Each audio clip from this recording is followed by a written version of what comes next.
Kita ke berita lainnya, Saudara Menteri Pemuda dan Olahraga Dito Aryo Tejo memenuhi panggilan Kejaksaan Agung. Dito dimintai keterangan untuk mengklarifikasi isu dirinya terima dana 27 miliar rupiah dari kasus korupsi proyek BTS Kominfo. Menpora Dito Aryo Tejo diperiksa Kejaksaan Agung selama 2 jam dengan 24 pertanyaan untuk mengklarifikasi isu dana 27 miliar rupiah dari kasus korupsi proyek BTS 4G Kominfo. Dito berharap pemeriksaan kali ini bisa memperjelas kasus ini sekaligus membersihkan namanya. Saya ingin ini diklarifikasi dan pernyataan juga secara resmi. Dan ini terkait terlebih tuduhan saya menerima 27 miliar, di mana tadi saya sudah menyampaikan apa yang saya ketahui dan apa yang saya alami. Ini untuk materi detailnya lebih baik yang berwenang menjelaskan, tapi ini dalam rangka saya memiliki beban moral. Beban moralnya itu adalah hari ini saya dipercaya mendapatkan amanah oleh Bapak Presiden Jokowi sebagai Menteri Muda.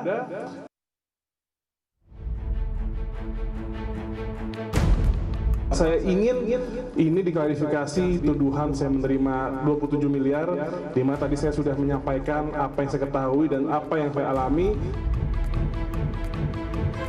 Usai diperiksa selama 2 jam, Menpora Dito Aryo Tejo menyebut telah mengklarifikasi isu menerima uang 27 miliar rupiah dari Irwan Hermawan, terdakwa kasus dugaan korupsi BTS 4G Bakti Kominfo. Sebelum menjadi Menpora, Dito merupakan staf khusus Menko Perekonomian Erlangga Hartarto. Sementara Direktur Penyidikan Jaksa Agung Bidang Tindak Pidana Khusus Kejagung, Kuntadi menjelaskan, hasil pemeriksaan sementara menunjukkan isu pemberian uang 27 miliar rupiah pada Dito Aryo Tejo di luar kasus dugaan korupsi BTS 4G Bakti Kominfo. Penyidik Kejaksaan Agung Bidang Tindak Pidana Khusus telah melakukan pemanggilan terhadap Saudara Dito dalam rangka untuk mencari titik terang terkait dengan informasi yang selama ini seperti sebagaimana rekan-rekan ketahui beredar isu tentang adanya aliran dana. Terkait dengan materi pertanyaan tentu saja tidak bisa kami sampaikan di sini. Namun yang jelas bahwa peristiwa tersebut kalau toh benar adanya nanti itu di luar tempus peristiwa pidana BTS. Soal pemeriksaan Menpora ini, pakar hukum pidana sekaligus guru besar dari Fakultas Hukum Universitas Jenderal Sudirman, Hipnu Nugroho menyatakan tidak salah jika Kejagung melakukan klarifikasi. Namun hal ini tidak cukup, harus ada konfrontasi untuk membuat perkara ini lebih terang. Tidak salah kalau Kejaksaan Agung mengklarifikasi, kan gitu kan. Hari ini mengklarifikasi, klarifikasi itulah yang disampaikan. Tapi pertanyaannya apakah klarifikasi cukup? Ya harus ada konfrontasi. Siapa yang sekarang diduga memberikan dana dalam pengadaan tersebut? Ini yang jadi. Jadi masih proses, Mbak. Klarifikasi harus ada konfrontasi. Sebelumnya nama Dito sempat disebut dalam berita acara pemeriksaan salah satu terdakwa korupsi proyek BTS Kominfo Irwan Hermawan. Dalam BAP-nya, Irwan Hermawan menyebut Dito sebagai salah satu pihak yang ikut menerima aliran dana proyek BTS Kominfo. Irwan yang juga merupakan komisaris PT Solitex Sinergi mengaku memberikan dana 27 miliar rupiah ke Dito pada November-Desember tahun lalu. Tim Liputan Kompas TV.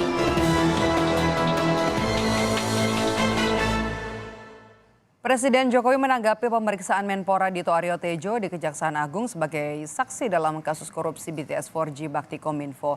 Jokowi meminta siapapun harus menghormati proses hukum.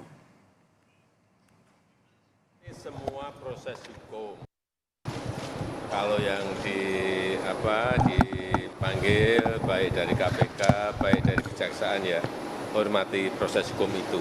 Datang dan berikan penjelasan, berikan klarifikasi. Selain nama Menteri Pemuda dan Olahraga, kasus korupsi pengadaan menara seluler atau BTS 4G Bakti Kominfo menjerat mantan Menkominfo Johnny G. Plate yang kini berstatus sebagai terdakwa. Jaksa mendakwa Plate memperkaya diri sendiri dari proyek itu sebesar 17,8 miliar rupiah, tetapi Plate membantahnya. Mantan Menteri Komunikasi dan Informatika Johnny G. Plate menjalani sidang perdana kasus korupsi BTS 4G Bakti Kominfo Kamis pekan lalu. Jaksa penuntut umum mendakwa Johnny G. Plate telah merugikan keuangan negara sebesar 8,03 triliun rupiah terkait dugaan korupsi BTS Bakti Kominfo tahun 2020 hingga 2022.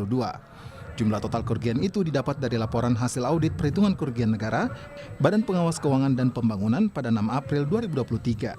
Yang merugikan keuangan negara atau perekonomian negara sebesar 8.032.084.135.000 rupiah 95 rupiah 50 sen. Jaksa penuntut umum juga mengungkap mantan Menkominfo Johnny G. Plate memperkaya diri sendiri 17,8 miliar rupiah dari proyek BTS 4G Bakti Kominfo secara bertahap.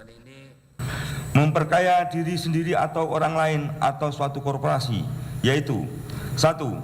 Terdakwa Johnny G. Plate sebesar 17.848.308.000 rupiah antara bulan Januari Februari 2021 meminta uang kepada Anang Ahmad Latif sebesar 500 juta rupiah per bulan. Johnny G. Plate membantah dakwaan JPU. Plate bersama kuasa hukumnya segera mengajukan eksepsi atau nota keberatan atas dakwaan JPU. Saya mengerti yang mulia, tetapi saya tidak melakukan apa yang didakwakan. Soal melakukan, tidak melakukan nantilah. Ya, nanti saya akan buktikan. Iya. Badan Pengawas Keuangan dan Pembangunan atau BPKP mengungkap kerugian negara dari kasus korupsi proyek pembangunan menara pemancar internet cepat 4G Kominfo. Kepala BPKP Muhammad Yusuf Ateh menyebut kerugian negara dalam kasus BTS Kominfo mencapai 8,03 triliun rupiah. Awalnya proyek ditargetkan guna mempercepat koneksi internet di daerah terdepan, terluar dan tertinggal atau 3T. Dalam perencanaan Kementerian Kominfo akan membangun 4.200 menara BTS di berbagai wilayah. Dalam dakwaan JPU untuk Plate, selain Plate yang diduga menerima 17,8 miliar rupiah, ada sejumlah pihak lain yang diduga turut memperkaya diri sendiri.